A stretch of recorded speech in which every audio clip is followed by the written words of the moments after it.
Hello everyone, welcome back to a new episode of Brew with Memli. Today we are going to taste and discuss about our rare edition coffee from Las Margaritas in Colombia. This coffee, as I'm brewing it, is from Granja La Esperanza. It is a Sudan Rume variety and it's a hybrid wash process. It's a really unique coffee used a lot during the world competitions. And I picked this coffee for its flavor clarity and its balance between sweetness and acidity. So, what is hybrid washed? Here the cherries have been fermented in whole cherries for 20 hours and then they remove the pulp and they did a 30 hours fermentation in mucilage before washing it and drying it. So it's a hybrid between a sort of natural for 20 hours in full cherry and 30 hours in mucilage before finishing it washed. The recipe, you all know, 12 grams of coffee, 200 grams of water at 92 degrees in 4 pours of 50 grams, and I'm targeting an end time of 2 minutes and 45 here.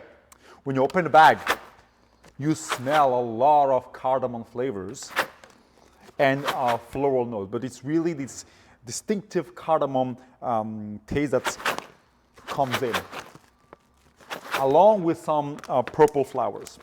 And then we will have a little bit of vanilla and lemon later on. So let me discuss more about this coffee. As I said, it was produced by the Herrera family in Granja La Esperanza in the farm Las Margaritas. Right.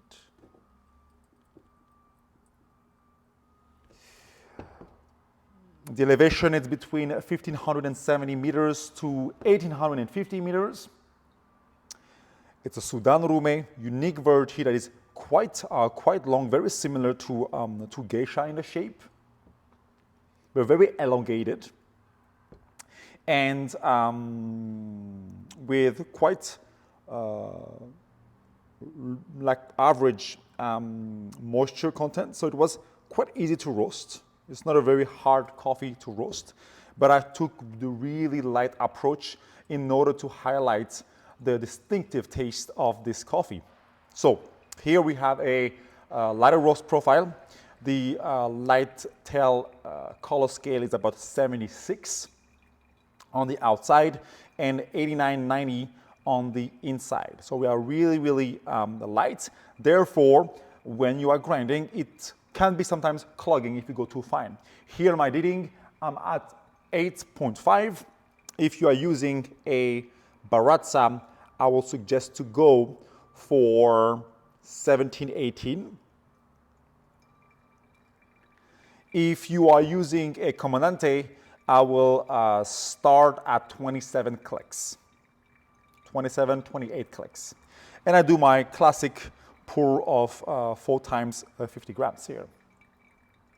I roasted those coffees on Ikawa to really highlight the clarity of the coffee without too much roastiness. I really wanted to have those floral, lemony, as well as cardamom flavors. And this coffee, to me, it's a medley of Mediterranean flavors. You have the floral from the south of France, the lemons from Italy, the cardamom from Northern Africa and the Middle East, topped with some vanilla flavors.